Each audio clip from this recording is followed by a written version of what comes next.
కెరూబుల ముఖములు ఒకదానికి ఒకటి ఎదురుగా ఉండెను. వాటి ముఖములు కర్ణాపీఠం వైపుగా ఉండెను. మరియు అతడు తుమ్మకర్రతో బల్లను చేసెను. దాని పొడుగు 2 మూరలు, దాని వెడల్పు 3, దాని ఎత్తు 3.5. అతడు దానికి మేలిమి బంగారు రేకు పొదిగించి దానికి చుట్టూ బంగారు జములు చేసెను. దానికి చుట్టూ బెత్తలు బద్ద చేసి దాని బద్దపైన చుట్టూ బంగారు జములు చేసెను. దానికి 4 బంగారు ఉంగరములను పోతపోసి దాని 4 కాళ్ళకుండిన 4 మూలలయందు ఆ ఉంగరములను వేసెను. పళ్ళను మోయుటకు మోతకర్రలలో ఆ ఉంగరములు దాని కత్తికి సమీపముగా ఉండెను. పళ్ళను మోయుటకు తుమ్మకర్రతో మోతకర్రలను చేసి వాటికి బంగారు రేకులు పొదిగించెను. మరియు అతడు బల్ల మీద నుండి దాని ఉపకరణములను అనగా దాని గంగాళములను, దాని ధూప కలశములను, దాని గిన్నెలను త్రప్పలను చేయుటకు దాని పాత్రలను మేలిమి బంగారుతో చేసెను. అతడు మేలిమి బంగారుతో దీపవృక్షమును చేసెను. ఆ దీపవృక్షమును దాని ప్రకాండమును దాని కొమ్మను నక్షీపనిగా చేసెను. దాని కలశములు, మొగ్గలు, పువ్వులు ఏకాండమైనవి. దీపవృక్షము యొక్క ఇరు ప్రక్కల నుండి 3 కొమ్మలు, అట్లు దాని ప్రక్కల నుండి 6 కొమ్మలు బయలుదేరినవి. ఒక కొమ్మలో మొగ్గలు, పువ్వులు గల బాదము రూపమైన 3 కలశములు, 2వ కొమ్మలో మొగ్గలు, పువ్వులు గల బాదము రూపమైన 3 కలశములు. అట్లు దీపవృక్షం నుండి బయలుదేరిన 6 కొమ్మలకు ఉండెను. మరియు దీపవృక్షముందు దాని మొగ్గలు, దాని పువ్వులు గల బాదము రూపమైన 4 కలశములుండెను. దీపవృక్షం నుండి బయలుదేరు 6 కొమ్మలలో 2 కొమ్మల క్రింద ఏకాండమైన మొగ్గయు నుండెను. వాటి మొగ్గలు, వాటి కొమ్మలు ఏకాండమైనవి. అదంతయు ఏకాండమైనదై మేలిమి బంగారుతో నక్షీపనిగా చేయబడెను. మరియు అతడు దాని 7 ప్రదీపములను, దాని కత్తెరను, దాని పట్టుకర్రను, దాని కత్తెర చిప్పను మేలిమి బంగారుతో చేసెను. దానిని దాని ఉపకరణములన్నిటినీ 40 వీసుల మేలిమి బంగారుతో చేసెను. మరియు అతడు తుమ్మకర్రతో ధూపవేదికను చేసెను. దాని పొడుగు 3, దాని వెడల్పు 3, అది చచ్చౌకంగా నుండెను. దాని ఎత్తు 2 మూరలు, దాని కొమ్మలు ఏకాండమైనవి. దానికి అనగా దాని కప్పుకును, దాని 4 ప్రక్కలకును, దాని కొమ్ములకును మేలిమి బంగారు రేకులు పొదిగించి దానికి చుట్టూ బంగారు చెవులు చేసెను. దాని మోతకర్రలను స్థలములుగా దానికి 2 ఉంగరములను బంగారుతో చేసి దాని 2 ప్రక్కలయందు, దాని 2 మూలయందు, దాని చెవుకు దిగువను వాటిని వేసెను. దాని మోతకర్రలను తుమ్మకర్రతో చేసి వాటికి బంగారు రేకులను తాపెను. మరి అతడు పరిశుద్ధమైన అభిషేక తైలమును, స్వచ్ఛమైన పరిమళ ధూపద్రవ్యమును, పరిమళ ద్రవ్యముల మేలుకుల చేత చేయించెను.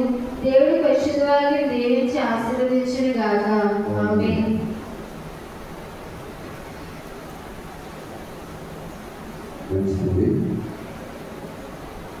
కొన్ని విషయాలు దేవుని వాక్యాన్ని ధ్యానం చేసుకుంటా పరిశుద్ధ గ్రంథం గురించి విలువైన మాటను వీళ్ళను జ్ఞాపకం చేసుకుంటా.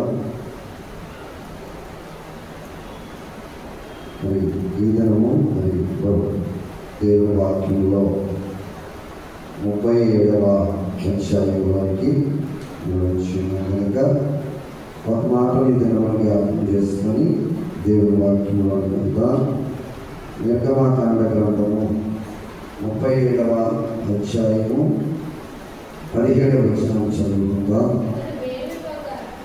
అతడు మేలిమి బంగారుతో దీపవృక్షము చేశాను. ఆ దీపవృక్షమును, దాని ప్రకాండమును, దాని కొమ్మను నకిషిపనిగా చేశాను. దాని కలశములు, మొగ్గలు, పువ్వులు ఏకాండములు ఇచ్చాను. ప్రార్థన. పరిశుద్ధుడైన మా తండ్రి, దేవా మీకు స్తోత్రములు.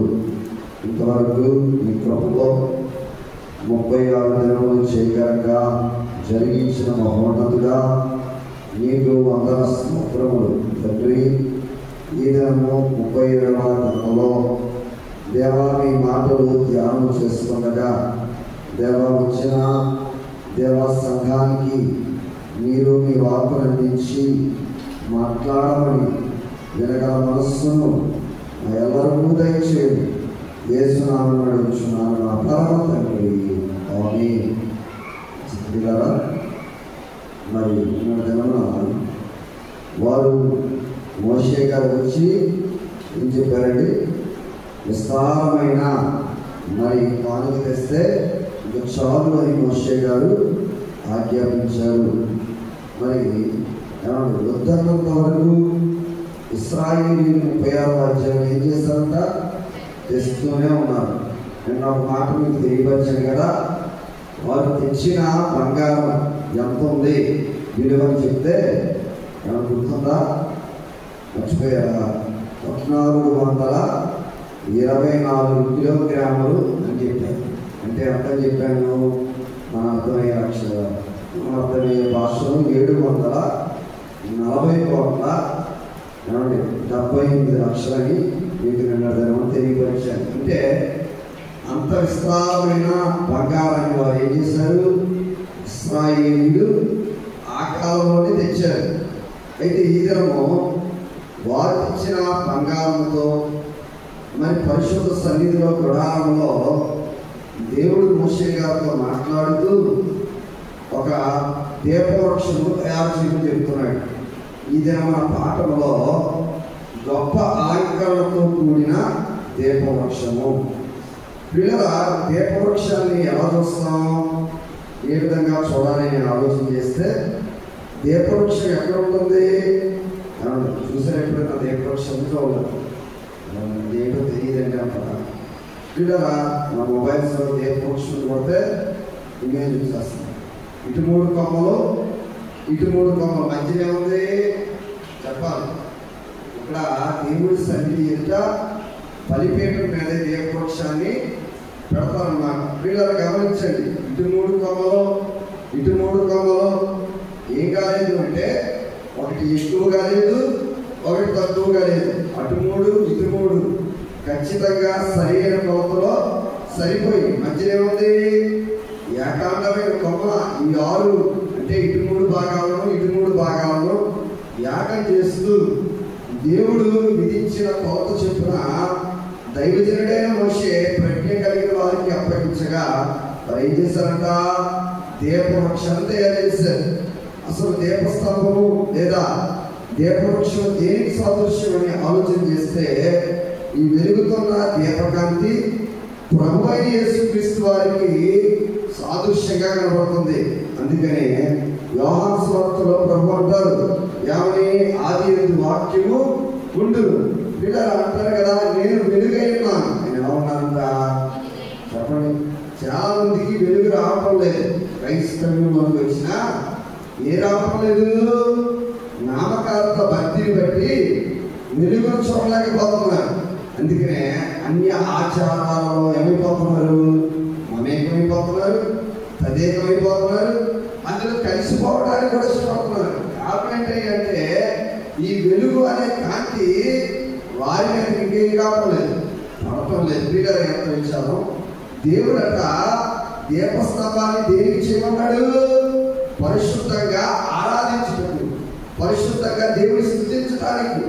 ఈ దేవుడు చేసిన, దేవుడు ఆజ్ఞాపించిన 7 దీపాలు సంపూర్ణ సంఖ్యను తెలియజేస్తున్నాయి.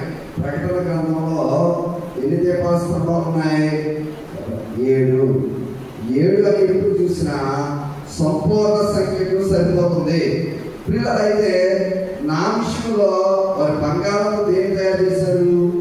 దీపవృక్షాన్ని తయారు చేశారు. అయితే ఎబ్రీ పదంలో డిక్షనరీలో మాట రాయిపోయి ఉంటాయి. ఏంటా మాట అంటే మెనోరా. విన్నారా?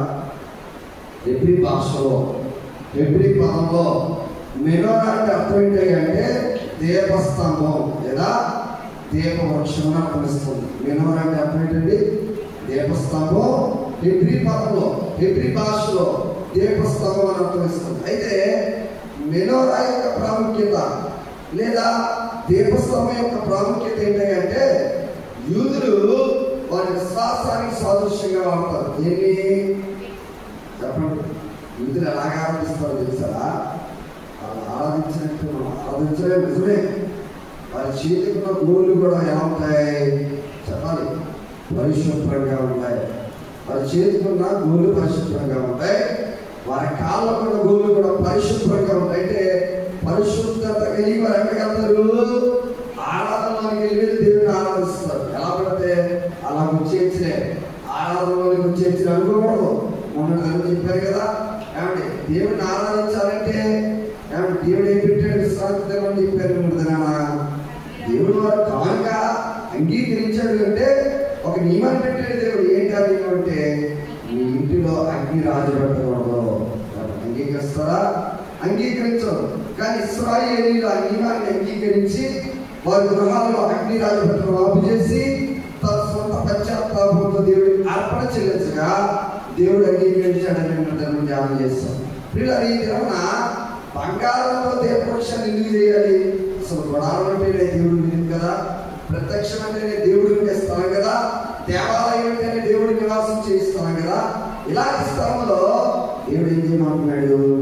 దీపవృక్షాన్ని చేయమంటున్నాడు. కారణం ఏంటంటే ఈ 7 దీపాలు ప్రకటన గ్రంథంలో సూటిగా కనబడుతున్నాయి. ఈ 7 దీపాలు సింహాసనం ఎదురు గొర్రెపిల్లకు సాదృశ్యంగా ఉన్నాయి. ఈ 7 దీపాలు దేవుని కాంతితో యేసు ప్రభువుకి సాదృశ్యంగా కనబడుతున్నాయి.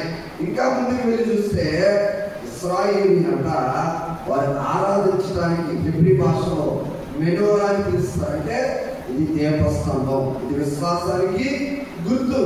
అలాగే మాత్రం కాకుండా వారు కాంతికి, వారి భక్తి జీవితానికి, వారి ఆరాధన జీవితానికి వారిట ఈ దీపస్తంభాన్ని పెట్టి ఇది పురాతనమైన శంఖం అని వారు ఏం చేస్తారు?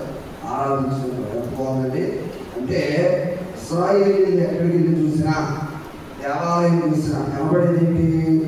దీపవృక్షం లేదా దీపస్తంభం. ఇందులో 3 రకాలుగా కనబడుతుంది. మెనోరా అనగా యూదుల విశ్వాసంగా కనబడుతుంది. మనం మరొక భాషలో చెప్పాలంటే 7 కొవ్వొత్తుల స్టాండింగ్ చెప్పచ్చు. 7 కొవ్వొత్తులన్నీ వరుసగా పెట్టారు. ఆగిపోతుంది స్టాండింగ్ ఎలా ఉంటుందో. వీళ్ళు ఇశ్రాయేలీయులు స్టాండ్గా ఉపయోగించేవారు. అంటే ఈ దీపవృక్షాన్ని ఒక స్టాండ్గా దేవుడి ఎదుటి పెట్టి దానికి కాంతి వెలిగించి వీళ్ళు ఆరాధించేవారు. ఇది మొదటి సూచన. అయితే రెండోది ఏంటంటే ఇశ్రాయేలీయులు దేశానికి కూడా ఒక చిహ్నం అంటారు. ఏంటి చెప్పండి? ఇశ్రాయేలీయులు ఒక చిహ్నం ఉంది. ఆ చిహ్నం ఏంటంటే మెనోరా.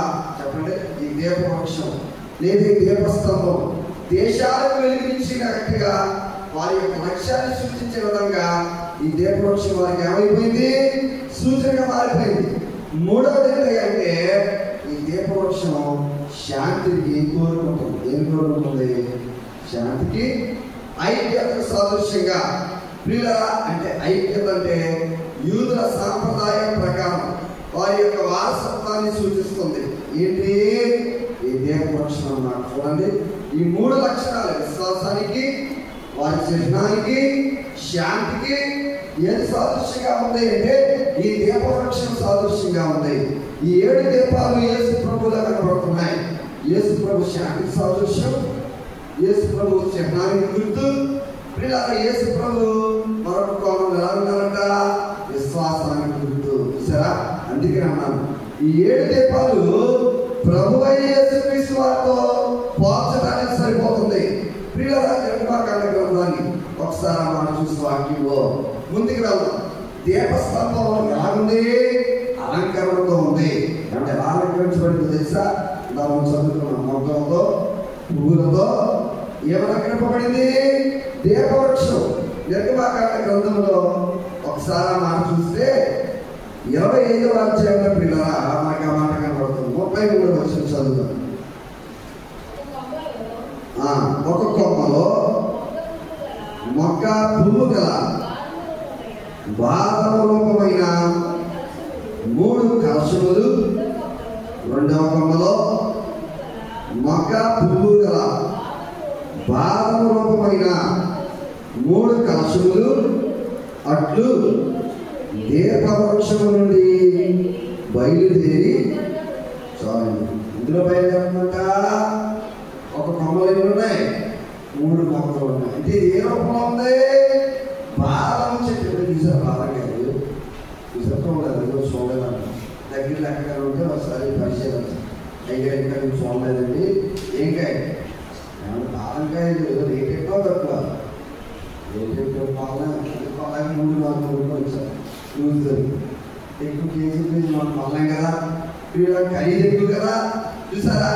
దీపవృక్షం లాగా దేంతో పోల్చబడింది అంటే రెండో మాటలో బాదమ రూపంతో పోల్చబడింది. ఏ రూపం అండి? బాదమ రూపంతో ఎందుకు పోల్చబడింది? అసలు బాదానికి ఉన్న ప్రత్యేకత ఏంటి? మనం చూస్తున్నాం కదా, మనం కూడా చెప్తా ఉంటాం. బాదం పాలు ఎక్కువ ఏమొచ్చింది? రంగు చెప్తాను కత్తిను పాలు తాగు ఇవ్వాలి. బాదం పాలు తాగు ఎనర్జీ వచ్చింది, బాగా ఉంటాడు బిడ్డ, బలంగా ఉంటాడు చెప్తాం కదా. బాదం పాలు శ్రేష్టమైనవే. వీళ్ళ కారణం ఏంటంటే బాలంలో దేవత వీళ్ళ ఈ 7 దీప కాంతులకు, ఈ 7 దీప కాంతులలో ఉన్న కొమ్మలు, ఈ మొక్కలు అంటే ఎలా ఉన్నాయి చెప్పండి? బాదం రూపంతో ఉన్నాయప్ప. ఎంత బాగుందండి. అసలు బాదం అంటే హెబ్రీ భాషలో ఏంటో తెలుసా? హెబ్రీ పదంలో బాదమునికి ఏమని పిలుస్తారు అంటే కాపాడబడి అని పిలుస్తారు. ఏమని పిలుస్తారు? హెబ్రీ భాషలో నేను చదివిన మాట హెబ్రీ పదం అనగా హెబ్రీ భాషలో బాదము రూపాన్ని ఏమని పిలుస్తారంటే కాపాడబడేది లేక చూచుకునేది అని అర్థం అన్నమాట. ఏంటండి? అంటే ఎన్ని లక్షణాలు ఉన్నాయి బాదం రూపంలో? మనం కాపాడుకోలేము, అవునా? మనం సరిగ్గా చూసుకోలేము. ఇలా గమనించండి. ఎప్పుడైనా ఆలోచన చేసావా? నిన్ను నువ్వుగా కాపాడుకోవడం కష్టమైపోతున్న జనాలు. మనలో మనం చూసుకోవడమే అంటాం కదా. నా కుటుంబాన్ని నేను చూసుకోలేను అన్నమాట. నువ్వు ఏమైపోయావు? ఆరైపోతున్నావు. తాను దూరడానికి సందు లేదు, మెడకు ఒక డోలు ఉన్నాడు. అప్పుడు ఏమన్నారు? సాయంత్రం కదా, తాను దూరడానికి లేదంట, సందు లేదు, మెడకేముంది? డోలు అన్నమాట. కొంతమంది వెళ్ళడానికి అవకాశం ఉండదు, మెడకి ఏం చుట్టేస్తుంటారు.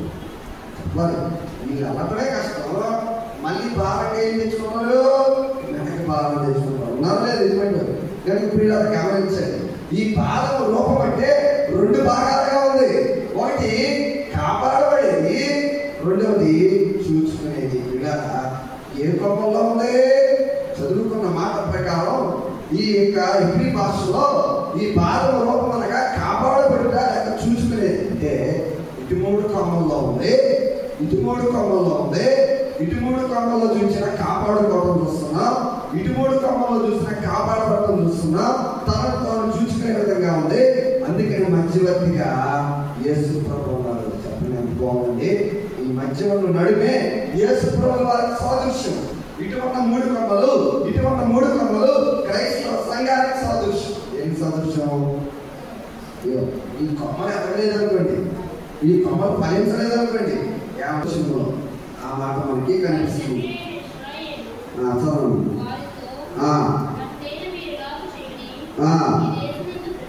ఈ దేశముందు ప్రసిద్ధములైనవి అనగా కొంచెం మస్తకి, కొంచెం తేనె, సుగంధ ద్రవ్యములు, బోలము, పిస్తాచా కాయలు మీ గోనెలలో వేసుకొని ఆ మనుషుడికి కానుకగా తీసుకుని పంపించాలి. ఏ మనుషుడు? ఆ మనుషుడు ఎవరు? యేసేపు గారు. యేసేపు గారు ఎక్కడ ఉన్నారు? ఇంటికి వెళ్ళాయా ఆ సహోదరుడు ఉన్నారు కదా, ఆయన తీసుకుని అడిగినప్పుడు యాకోబు గారికి తన కుమారుని చెప్తున్న సంభాషణలో ఆయన ఎలా తీసుకుని వెళ్ళలేం కనుక వీళ్ళరా ఇప్పుడు ఏం వాలి ఐగుప్తు దేశానికి ఏమిస్తే బాగుంటుంది. మీకు అర్థమైందా? ఐగుప్తు దేశం ధనంలో గొప్పది, బంగారంలో గొప్పది, అన్నింటిలో గొప్పది కదా. ఇలాంటి ఐగుప్తు దేశానికి ఏమిస్తే సరిపోతుంది, ఎలాంటి అర్పణిస్తే సరిపోతుంది అని ఆలోచించే దీంట్లో యాకోబు గారి దగ్గర ధనం లేదు. కానీ వీళ్ళరా అప్పుడు అంటాడు, అయ్యా ఈ మస్తకి లేదా బాదంకాయలు ఇవన్నీ కూడా ఎందులో కట్టండి, గోనెలో కట్టుకుని వెళ్ళండి. ఎందుకంటే ఐగుప్తు దేశంలో ఏం దొరకదంటే ఈ బాదంకాయ దొరకదు. ఏవైతే మనం చదువుకున్నామో అవి ఐగుప్తు దేశంలో కనబడవని చరిత్రకారులు రాశారు అన్నమాట. ఎక్కడ ఉన్నమాట? ఐగుప్తు దేశంలో దొరకని కారణాన, ఐగుప్తు దేశంలో ఉండని కారణాన ఇలాంటి బాదకాయలు దేనికి కారణంగా ఉన్నాయంటే 5వ మాటలో ప్రసిద్ధికి ఎక్కాయి. ఏమిటండి అంటే దేవుని దృష్టిలో సంఘం కూడా ఏమవ్వాలి? ప్రసిద్ధిలో ఉండాలి. ఒక విశ్వాసి నువ్వు ప్రసిద్ధిగా ఉండాలి, నువ్వు ప్రసిద్ధిగా ఎక్కాలని ప్రభు చూస్తున్నారు. దేవుని కాంతి ఎవరి మీద పడుతుందో, దేవుని కాంతి ఎవరి మీద ఉంటుందో, దేవుని కాంతి ఎవరు నిలవబెట్టుకుంటారో, దేవుని కాంతిలో ఎవరు వెళ్ళడానికి ఆశపడతారో ఖచ్చితంగా ప్రసిద్ధికి ఎక్కేవారుగా ఉంటారు. చెప్పండి ఎలా ఉంటారు? అందుకనే కదా యేసేపు మీద దేవుని కాంతి ఉంది. దేవుడు ఏం చేస్తున్నాడు? ప్రసిద్ధికి ఎక్కించుకున్నాడు. ఆమె ఎక్కించడం లేదా? మిగతా అన్నదంలో వెళ్ళిపోయాడు. అమ్మాయికి ఆకలికి గమనిస్తామంటే యేసేపు గారు మాత్రం ఎక్కడ ఉన్నారు? ఉన్నత స్థానంలో ఉన్నారు. ఎంత బాగుందండి! దేవుని కాంతి ఎవరి మీద పడిందో, దేవుని కాంతి ఎవరి మీద ఉంటుందో వీళ్ళ వారిగా ఉన్నతంగా కనబడతామంట. అసలు పాదము అనగా అర్థం ఏంటంటే హెబ్రీ పదంలో, హెబ్రీ భాషలో పాదము దేవవృక్షానికి ఒక కారణమైతే అలంకరణగా చేయబడితే, పాదం అనగా హెబ్రీ భాషలో షాకేట్ అనిపిస్తారు. ఏమనిపిస్తారు? నాటి పదం హెబ్రీ పదం అన్నమాట. బాదాన్ని హెబ్రీ భాషలో చూసుకున్నప్పుడు షాకేట్ అంటే దీని అర్థం ఏంటంటే వేగిర పడి పరిశీలించు అని అర్థం. ఏ పరిశీలించాలంట? పరిశీలన కోల్పోతుంది సంఘాన్ని. చూసుకోవడం లేదు, కనుగొనడం లేదు, పరిశీలించడం కూడా మానేస్తుంది సంఘం. పిల్లలు గమనించండి. నీ ఆత్మనే దీపాన్ని వెలిగించుకోకపోతే నీ 3 ఖచ్చితంగా కోల్పోతావు. నీ ఆత్మనే దీపం దేవుని కాంతిని మీద పడుతుందా? అహరోను పెట్టిన కర్ర మీదకి ఏమంటే అర్పించకుండా ఉంది. 12 కర్రలు పెట్టారు. లేవి గోత్రీయుడైన అహరోను కర్ర కూడా ఉంది. అందరి మీద కర్రలు ఏం పడలేదు? చెప్పాలి, కాంతి పడలేదు. ఎవరి మీద పడింది? అహరోను కర్ర మీద పడింది. అంటే ఎక్కడ పడాలో, ఎలాగ పడాలో, ఎంతగా పడాలో దేవుడికి తెలుసు కనుక ఆ అహరోను కర్ర మీద కాంతి పడగా చిగురించడం వస్తుంది. కాయలు వచ్చేసి వృద్ధిలోకి వెళ్ళింది. ఇలా ఓ విశ్వాసి దేవుడి కాంతిని మీద పడటం లేదు అంటే నువ్వు చూసుకోవడం మానేసావు, పరిశీలించడం మానేసావు, కాపాడుకునే స్థితిలో కూడా మానేస్తావు. అందుకని ఈ కాంతిని పడటం లేదేమో. ఈ పాదం మీద, ఈ మొక్కల మీద, ఈ పువ్వుల మీద ఈ దీపవృక్ష కాంతి, ఈ 7 దీపాలు ఎక్కడ పడుతున్నాయంటే ఈ పాదం రూపంలో ఉన్న కొమ్మ మీద పడినప్పుడంతా ఏమైపోతుంది? చెప్పండి. వికసించే అనుభవం వస్తున్నాం. బాగుందండి. వృద్ధి ఏమంటే యేసు ప్రభు అనే కాంతి వద్దని వింటే వృద్ధులు ఏమవుతుందండి? నేను చెప్పాను కదా ఎలా ఉండకూడదు. దేవునికి కొరింథీ సంఘంతో పౌలు గారు మాట్లాడితే ఎలా ఉండదని చెప్పాడు? మర్చిపోయారా? సనుగు కొనకయ్యూ ఉండొద్దని చెప్పాడు. నేను చెప్పాను కదా సనుగుకునేవాడి దగ్గర మానవుడు ఏం చేస్తాడు? గొడుగు పడతాడు అన్నాడు. చెప్పండి, ఏం పడతాడు? సరిగా అనుకో, ఇదే బాగున్నాడు అబ్బాయి, అలాగే చెయ్యి, దేవుడి కార్యక్రమానికి సరుగుకుంటూ ఉండు అని పక్కన ఏం చేస్తాడు? గొడుగు పడతాడు. వాడు ఎప్పుడు నీకు గొడుగు పడతాడో అప్పుడే నీకు ఏమైపోతే చెప్పండి కిందకి పడిపోయే స్థితికి వచ్చేస్తావు. గమనించు. దేవుడు అంటున్నాడు ఈ 7 దీపముల కాంతి నీవే పడాలంటే నీవు వేగంగా పరిశీలించు. మీ అన్నాడయ్యా బాలున్నాడు చెప్పే కారణం దేవుడే అన్నాడు. బాలుడు మాట ఎత్తదు. అయ్యా బాలుడివే కానీ ప్రధానంలో నేను చేస్తాను. జ్ఞానిగా నువ్వు ప్రవక్తవే, జనులకు శాసించేవాడి, జనులకు బోధించేవాడి. నువ్వు బాలుడు కావచ్చు ప్రజల దృష్టిలో. అందుకే అన్నాను చాలాసార్లు రూపాన్ని బట్టి తక్కువ అంచనా కూడా అన్నాను. చెప్పండి ఏంటి? కొంతమంది రూపాన్ని చూసి తక్కువగా వస్తారు, హేళనగా వస్తారు. వాడు చిన్నవాడేమో వాడి పరిస్థితి అంటాడు. పిల్లల దేవుడు అలా చెప్పకూడదు. రూపము చిన్నదే కానీ స్మరణ పెద్దది చేసేది ఎవరి? భక్తుడైన నువ్వు ప్రవర్తనీయా నేను పంపిస్తున్నా చోటికి వెళ్ళు. నిన్ను శాసించేవాడిగా నేను ఏం చేస్తున్నా? నిలబడి ఏంటంటే ఈ కాంతి ఎవరి మీద పడుతుందో, ఈ దీపవృక్షంలో ఉన్న అనుభవాన్ని ఎవరు పొందుకుంటారో, ఈ కాంతి మాకు కావాలి ప్రభు అని ఎవరు అడుగుతారో వారు 3 కోణాలు ఏం చేయగలరు చెప్పండి? అనుభవాన్ని పొందుకుంటారు, కాపాడుకుంటారు, పరిశీలన చేసుకుంటారు, 3వది ఏం చేస్తారు? చూసుకుంటారు. ఈ బాధ్యత మాకు ఎందుకంటే ఆ కాంతి పడితే మాకు ఎందుకు, పడకపోతే మాకు ఎందుకు అంటున్నారు అనుకోండి. 12 కర్రలు పడ్డాయా చెప్పండి? 12 కర్రల మీద దేవుడి కాంతి పడిందా? పర్లేదు, అంటే సింపుల్. మన బుద్ధులు పెట్టే దేవుని కాంతి మన మీద కనుక యేసు ప్రభువు అంటున్నారు, ఎవరు ఈ కాంతి కోరుకుంటారో ఖచ్చితంగా వారిని ఏం చేస్తాను? కాపాడుతాను, వారిని పరిశీలిస్తాను, వారినే నేను దగ్గర నుంచి చూసుకుంటాను. అలాంటి దేవుడు ఆయన ఆత్మహత్య చేసుకోలేదు. ఆయన ఏం చేసుకోలేదు? కాపాడుకోలేక కాదని మరణానికి వెళ్ళింది. ఒకవేళ ఆయన కానీ కాపాడుకోవాల్సి వస్తే రోమన్ సైన్యం నిలబడలేదు కదా. చెప్పండి, రోమన్ సైన్యాన్ని ఎదిరించడం ఆయనకి పెద్ద కష్టమా? పిల్లలు గమనించండి. కాపాడుకోలే కాదు, మనల్ని కాపాడటానికి ఆయన ఏం చేశాడు? మరణానికి వెళ్ళాడు. పిల్లల ఈ మాటను బట్టి బాధల రూపంలో ఉన్న ఈ కాయ తెలియపరిచే విధానం ఏంటంటే ఇదంతా కాపాడుకుంటుంది, చూసుకుంటుంది, వేగపడి పరిశీలిస్తుంది. కానీ పిల్లల ఇలాంటి బాధల రూపం క్రైస్తవ సంఘంలో మనం కూడా ఏం చేయాలి?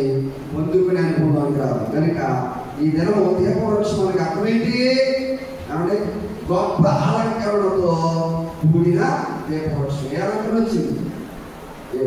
దీపవృక్షం వస్తే కాదు కదా, దాని కింద కొమ్మలు ఏమొచ్చినాయి?